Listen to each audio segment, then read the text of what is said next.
Bab 346 Mengabdi atau Musnah. Peristiwa yang terjadi semalam semakin membuktikan bahwa Valentino lah pelakunya. Ternyata semua ini telah direncanakan oleh Valentino. Valentino pasti tahu kalau Jenny akan menanyakan hal itu kepadanya. Jadi dia sudah merencanakannya dari awal. Valentino sengaja berlagak kaya di hadapan Jenny dan bahkan mengatakan kalau berdasarkan statusnya, ada banyak wanita yang menginginkannya. Dari sanalah Valentino bisa dengan tenang mengatakan bahwa dia sama sekali tidak mungkin tertarik pada Jenny. Ternyata semua ini hanyalah laga Valentino dan itu memang cocok dengan sifatnya. Semalam Jenny sempat kaget, tetapi setelah dipikirkan sekarang, Jenny merasa dia terlalu polos. "Oh ya, Jenny, apa yang dilakukan oleh kakak iparmu belakangan ini?" tanya Hans dengan suara pelan. "Dia masih seperti biasa, tidak ada kerjaan seharian," jawab Jenny dengan kesal sembari mengernyit. Karena hal itu termasuk urusan keluarga, jadi Jenny tidak ingin menceritakannya terlalu banyak. "Kalau Valentino memang tidak berguna, kenapa bos kafe ST begitu hormat padanya dan memanggilnya tuan muda?" tanya Hans. "Bukankah tadi kamu bilang kalau yang bisa melakukan segala hal? Mungkin saja dia ingin pamer di hadapan kita, jadi dia duluan menyogok kepala toko," ujar Jenny sembari mencebikkan bibirnya. Hans tercengang sejenak, lalu tertawa terbahak-bahak. Penjelasan Jenny sangat memuaskan hatinya. "Jenny, aku ingin memberitahumu sesuatu." Setelah berbincang sejenak, Hans tiba-tiba mendongak. "Ada apa?" tanya Jenny sembari menatap Hans. "Aku sangat menyukaimu. Aku menyukai senyumanmu, sikap terbukamu, kebaikan hatimu. Jadi aku ingin kamu menjadi pacarku." Tatapan Hans tampak penuh kasih sayang dan suaranya sangat lembut. Jenny tercengang, wajahnya sontak memerah dan segera menunduk malu. "Kak Tino, bisa beri aku waktu untuk mempertimbangkannya dulu tidak?" Setelah beberapa saat, Jenny mendongak dan menjawab, "Oke." Hans menjawab dengan sopan, tetapi tatapannya tampak sinis. Hans pernah mempermainkan banyak wanita bodoh seperti Jenny. Hari ini Valentino sangat senggang. Dia berada di perumahan di Jing Oriental sendirian seolah-olah tidak ingin berhubungan dengan dunia luar. Seperti sedang menjauhkan diri dari hiruk-pikuk dunia. Selama berada di rumah keluarga Kusuma, Valentino tak hanya perlu memasak dan mengepel lantai. Dia juga harus mengerjakan banyak hal-hal kecil. Hari ini dia tidak perlu mengerjakan semua pekerjaan itu lagi. Bahkan soal bersih-bersih rumah juga dikerjakan oleh Yasmin dari perusahaan kebersihan. Karena punya banyak waktu, Valentino duduk tenang di rumah sembari menyusun strategi terhadap seluruh kota Neo. Saat ini, Danu telah menyerahkan semua pekerjaan di pusat kebugaran kepada orang lain agar dia bisa fokus menyelesaikan masalah yang diperintahkan Valentino. Valentino seperti komandan perang yang mengendalikan seluruh kota Neo dari jauh. Tidak ada seorang pun yang menyangka bahwa orang hebat yang menggemparkan seluruh kota Neo, memusnahkan grup Kingston, dan memecah belahkan grup Harrison, sekarang sedang memberi arahan untuk menaklukkan seluruh kota Neo dari sebuah villa di perumahan di Jing Oriental. Yasmin memakai pakaian putih khusus petugas kebersihan dan sedang memegang sebuah kain lap. Wajahnya sudah keringatan. Ketika sedang bersih-bersih rumah, dia diam-diam melirik Valentino. Valentino tinggi dan gagah sedang berdiri di jendela kaca sedinding. Pemandangan seperti ini sungguh menggugah hati Yasmin. Yasmin merasa Valentino memberikan kesan dominan layaknya pemimpin yang sedang memberikan arahan di puncak. Semakin dilihat, Yasmin semakin terpukau. Seperti inilah rasa suka yang tak dapat dihindari oleh semua gadis muda, termasuk Yasmin. Ponsel yang ada di meja pun berdering. Valentino bergegas berjalan menuju meja bundar dan tiba-tiba bertatapan dengan Yasmin. Valentino menatap Yasmin dengan heran.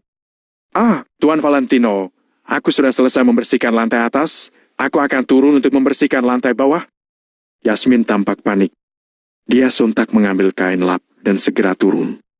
Valentino menggeleng dan tidak berpikir terlalu banyak, melainkan langsung mengambil ponsel dan menjawab panggilannya.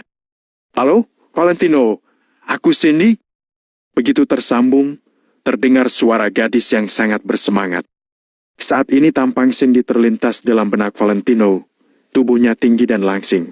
Kulitnya putih serta memiliki rambut kuning yang panjang dan bergelombang. Sedangkan sifatnya dapat dilihat dari cara bicaranya, dia termasuk orang yang ceria. Ada apa?" Kesan Valentino terhadap Cindy lumayan bagus karena Cindy pernah membantunya. Aku mencarimu untuk membahas sedikit masalah, ujar Cindy tanpa basa-basi. Valentino berpikir sejenak.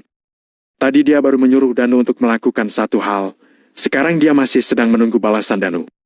Kalau Danu tidak bisa menyelesaikannya, Valentino perlu melakukannya sendiri. Jadi, Valentino tidak punya waktu untuk saat ini.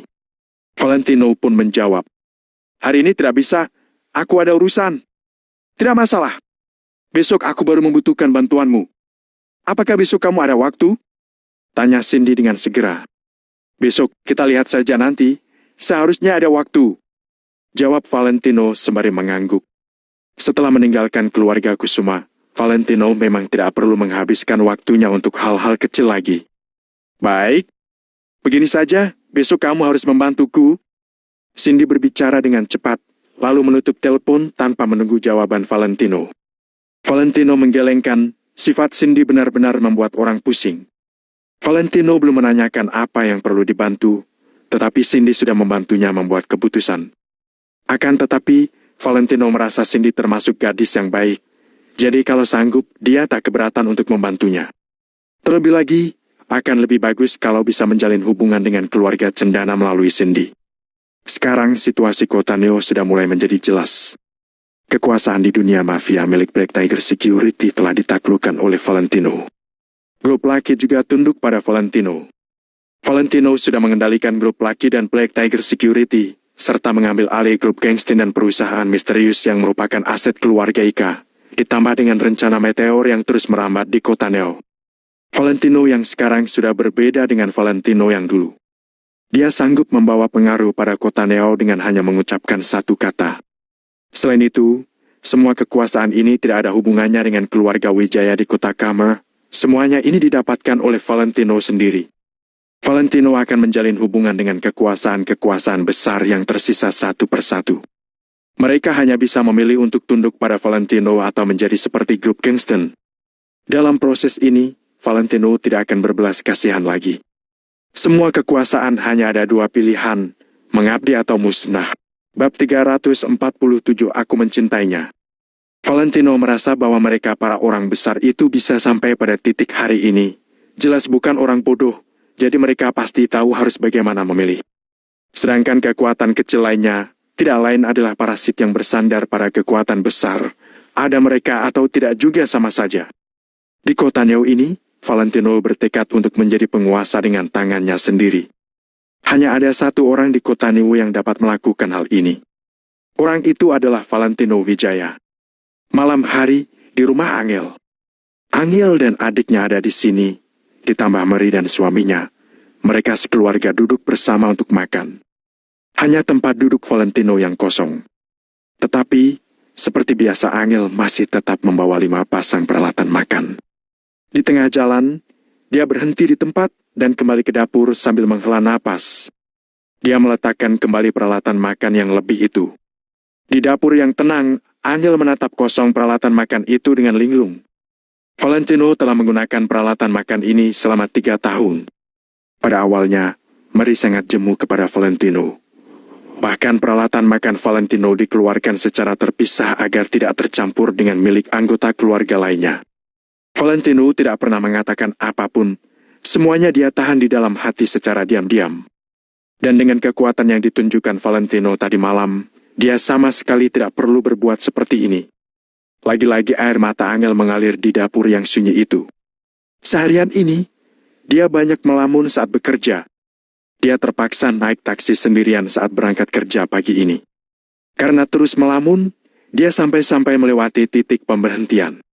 Sedangkan Kiara dan yang lainnya, tentu saja mereka akan mengejeknya lagi. Mereka mengejek Angel karena terlambat bekerja dan karena Valentino tidak mengantarnya. Di masa lalu, Angel akan membalas mereka karena dia tahu bahwa Valentino akan datang dan dia memiliki keyakinan di dalam hatinya. Tapi hari ini, Angel menanggung semua ejekan dengan berdiam diri dan bahkan tanpa satu patah pun bantahan. Ketika Valentino pergi, hati Angel menjadi kosong setengah dalam sekejap dan kepercayaan yang dia miliki tiba-tiba hilang. Angel menghela napas pelan, berjalan perlahan ke ambang jendela dan menatap langit malam di luar. Di kejauhan, lampu menyala terang, dan jendela setiap rumah mencerminkan wajah tawa ceria. Sedangkan Valentino yang tinggal bersama keluarga Kusuma selama 3 tahun, tidak pernah menyebut kata keluarga sekalipun. Sekarang dia meninggalkan keluarga Kusuma, kemana dia bisa pergi. Bahkan jika ada tempat untuk pergi, dia akan hidup sebatang kara. Valentino, gumam Angel, suaranya sangat kecil dan bergetar karena cemas. Dia tidak pernah berpikir bahwa dalam 3 tahun, dia telah jatuh cinta pada Valentino. Awalnya, dia berpikir bahwa dia hanya terbiasa dengan Valentino, dan dia tidak pernah terpikir untuk menyukainya sama sekali. Sampai hari ini, dia baru mengerti bahwa dia menyukai Valentino, dan tidak ingin meninggalkannya. Dia tidak tahu, aku mencintainya. Angel menghela napas pelan. Angel, ayo makan. Kenapa kamu mengambil mangkuk begitu lama? Desak Mary dari ruang tamu. Aku datang. Angel dengan cepat menyekat sudut matanya, lalu mengambil peralatan makan dan berjalan ke ruang tamu. Kak, cepat sedikit. Kita semua sudah sangat lapar. Jenny mendesak lagi, lalu mengambil sepasang sumpit dan mengulurkan sepotong daging babi goreng dengan kecambah bawang putih. Puih. Begitu makanan dimasukkan ke dalam mulutnya, ekspresi Jenny langsung berubah. Setelah itu dia memuntahkannya di atas meja. Jenny, apa yang kamu lakukan? Mary memandang Jenny dengan tidak senang. Bu, apa ini? Apa ibu membunuh orang dengan garam? Ini asin sekali. Keluh Jenny. Biar ayah coba. David juga mengulurkan sumpit dan memasukkannya ke dalam mulutnya. Astaga! Wajah David berubah, tetapi setelah melihat wajah Mary, dia masih berusaha menelannya. Tapi setelah itu dia mengambil cangkir air di sebelahnya dan menelan 2 teguk besar. Benar-benar asin. Mary bergumam curiga, lalu mencobanya. Puih, ini benar-benar asin, sampai-sampai membuat urat di sekujur tubuh menjadi tegang. Wajah Mary terlihat canggung, dan dia terdiam. Bu, ada apa denganmu hari ini? Kenapa masakan ibu begitu tidak enak? Jenny berkerut. Bagaimana aku tahu? Sebelumnya, Valentino yang memasak. Mary terbatuk dengan ekspresi malu di wajahnya. Saat mengungkit nama Valentino, semuanya langsung terdiam. Betul, sebelumnya Valentino yang memasak. Meskipun Jenny pemilih dan terus mengeluh bahwa masakan Valentino tidak enak, namun setelah Valentino selesai memasak, dia bisa makan 2 mangkuk nasi. Tetapi makanan yang malam ini Mary buat, Jenny bahkan tidak bisa menelannya. Saat ini, mereka akhirnya mengerti. Setelah Valentino pergi, mereka bahkan tidak terbiasa dengan masakan yang ada. Perasaan tidak terbiasa hari ini yang digabungkan bersama, pecah sepenuhnya. Semuanya berpikir dalam hati, akan seperti apa kondisi rumah sekarang jika Valentino masih ada. Baik, Jenny, ibu mengusir menantu yang berharga demi kamu. Jika kamu tidak mencari yang lebih baik, kamu berdosa pada ibu. Mary menghela napas panjang. Bu, suatu hari nanti aku akan membawakanmu seorang pria. Pria itu pasti akan memuaskanmu. Jenny menjawab tanpa ragu. Apakah dia kaya? Mary bertanya dengan keras, lalu terbatuk lagi dan bertanya dengan cara yang berbeda. Bagaimana situasi keluarganya? Tanya saja pada kakak, dia memberiku hadiah sebesar 10 miliar di internet. Jenny berkata dengan bangga. Apa? Hah, hadiah sebesar 10 miliar rupiah? Hadiah sebesar ini bisa diberikan melalui internet? Mary berseru melihat ke arah Angel dan bertanya. Benarkah itu, Angel? Ya, betul. Angel menundukkan kepalanya untuk mengambil nasi dan mengangguk. Lalu, apakah mungkin bisa begitu kerennya seperti Valentino yang memanggil tim iringan mobil mewahnya? Tanya Mary dengan penuh harapan. Dalam hatinya berpikir bahwa jika aku bisa naik iringan mobil mewah itu sekali, reputasiku akan menjadi cemerlang. Ya, hei, Bu, apa ibu masih menginginkan iringan mobil mewah Valentino? Jenny mencibir ketika mendengar Mary mengatakan hal itu. Tentu saja aku menginginkannya. Kamu tidak tahu, aku pergi bermain kartu hari ini, dan semua orang di kawasan mengerumuniku. Mereka bertanya padaku tentang apa yang terjadi tadi malam. Beritahu padaku, jika Valentino kembali dengan iringan mobil mewah pada waktu itu, bagaimana reputasiku? Batin Mary sangat berharap. Sepertinya kalian masih belum tahu, ya? Iringan mobil itu sama sekali bukan milik Valentino. Jenny perlahan meletakkan sumpitnya dan berkata dengan percaya diri. Wus, nada bicara Jenny menurun, Semuanya tiba-tiba mengangkat kepala dan menatap Jenny. Jenny, apa maksudmu? Mary bertanya. Iringan mobil itu disewa oleh Valentino. Tahu tidak? Itu sama sekali bukan milik Valentino. Di kota Neo, asal kamu memberikan sejumlah uang kepada perusahaan sewa mobil, jangankan puluhan mobil, bahkan ratusan mobil bisa disewakan. Jenny berkata dengan merendahkan. Semuanya terdiam sejenak. Ini yang dikatakan Jenny masuk akal. Untuk menemukan iringan mobil mewah seperti itu juga butuh mengeluarkan banyak uang, kan? Mary berkata dengan lemah. Bab 348 kakak adik bersih tegang. Cih, bukankah ini hanya sekadar pergi keluar untuk jalan-jalan? Memangnya butuh berapa banyak uang? 10 menit saja tidak ada? Tanya Jenny lagi dengan cemberut. Mary akhirnya mengerti semuanya. Ternyata seperti itu, ya. Dia mengerti segalanya. Ya? Kenapa Valentino tiba-tiba berubah menjadi seperti ini? Aku juga tidak melihat dia melakukan apa-apa. Kenapa dia mendadak memiliki uang yang seolah tidak ada habisnya? Kupikir dia benar-benar anak dari keluarga kaya yang diam-diam menyembunyikan identitasnya seperti karakter-karakter di TV itu. Sahut Mary. Dia juga ikut mencibir setelah memahami semuanya. David terdiam sesaat dan bertanya. Kalau begitu, kenapa dia melakukan hal ini? Tentu saja untuk menyombongkan diri. Dia pasti ingin menunjukkan betapa hebatnya dia sebagai bukti bahwa para gadis menyukainya, sehingga dia tidak mungkin memiliki pikiran seperti itu terhadapku. Padahal, dia sebenarnya semakin membuktikan bahwa dia merasa bersalah kalau terus berbuat seperti ini. Lalu, apalagi yang dia katakan kepadaku? Ah, dia bilang Ellen yang melakukan itu kepadaku. Dia bilang mana mungkin dia punya waktu untuk melakukan semua hal itu di saat grup IKEA sudah bangkrut. Semakin Jenny bicara, semakin marah pula hatinya. Valentino benar-benar membuat dirinya terlihat bodoh, tapi untung saja ada Kak Tino yang menasihatinya. Mary dan Jenny saling menimpali ejekan masing-masing terhadap Valentino. Mereka awalnya berpikir akan merasa sedikit tidak terbiasa setelah Valentino pergi, tapi sekarang mereka merasa beruntung sekali sudah mengusir pecundang itu keluar. Angel tiba-tiba menghentakkan sumpitnya di atas meja dengan keras. Cukup! Mary dan Jenny sontak berhenti mengobrol dan menatap Angel dengan bingung. Angel balas menatap mereka dengan wajah yang terlihat marah, mata yang sedikit memerah, dan perasaan tidak mau kalah terlihat dari sudut bibirnya. Angel, kamu? Tanya Mary dengan hati-hati. Dia sudah pergi, jadi apa lagi yang kalian inginkan darinya? Memangnya dia kurang membayar demi keluarga kita? Tanya Angel dengan dingin sambil menggigit bibirnya. Kak, ini semua salahmu. Kalau Valentino salah, ya, dia salah. Kamu tidak perlu membelanya. Saranku, besok kamu panggil dia dan segera urus surat cerai dengannya. Aku akan meminta Kak Tino untuk membantu mencarikan pria yang lebih baik bagimu. Sahut Jenny sambil mengernyit. Mary ikut mengangguk. Benar, Angel. Kalau Valentino salah, ya salah saja. Kesalahannya ini selamanya tidak bisa dimaafkan. Meskipun kali ini dia benar-benar salah, bukan berarti semua yang telah dia lakukan bisa kita anggap tidak ada. Semua orang berbuat kesalahan. Kita boleh saja tidak memaafkannya dan tidak memberikannya kesempatan untuk bertobat, tapi mana boleh kita melupakan semua kebaikannya yang telah kita terima. Angel tiba-tiba menoleh ke arah Mary dan berkata, Ibu bilang Valentino tidak bisa mencari nafkah dan dia tidak memiliki pencapaian apapun? Bukankah ibu juga yang waktu itu melarangnya untuk bekerja? Ibu sendiri yang menyuruhnya untuk menjadi bapak rumah tangga agar ibu bisa keluar dan bermain mahjong sesuka ibu. Lidah Mary sontak terasa keluh.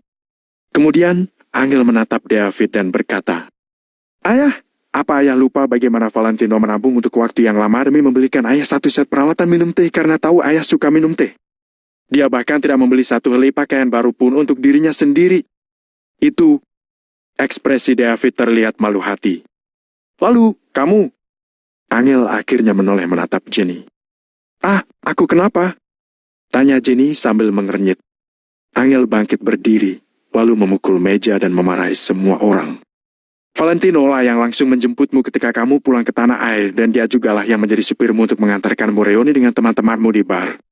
Dia bahkan menjadi pengawalmu saat kamu menghadiri reuni itu. Dia sudah bersabar menghadapimu selama 3 tahun ini. Tidakkah kalian merasa bahwa semua yang telah dia lakukan itu sudah cukup? Kata-katanya meluncur dengan tajam seperti kilat yang menyambar tanah. Ketiga orang itu secara serempak menundukkan kepala mereka dalam diam. Angel menatap keluarganya dan berkata, Meskipun Valentino memang salah, kita tetap tidak boleh melupakan semua yang telah dia lakukan. Setelah itu, dia membalikkan tubuhnya dan berjalan ke arah kamarnya. Aku sudah kenyang, aku akan istirahat dulu. Gianni menundukkan kepalanya untuk sesaat, lalu mengangkatnya lagi dan berkata sambil menggertakkan giginya.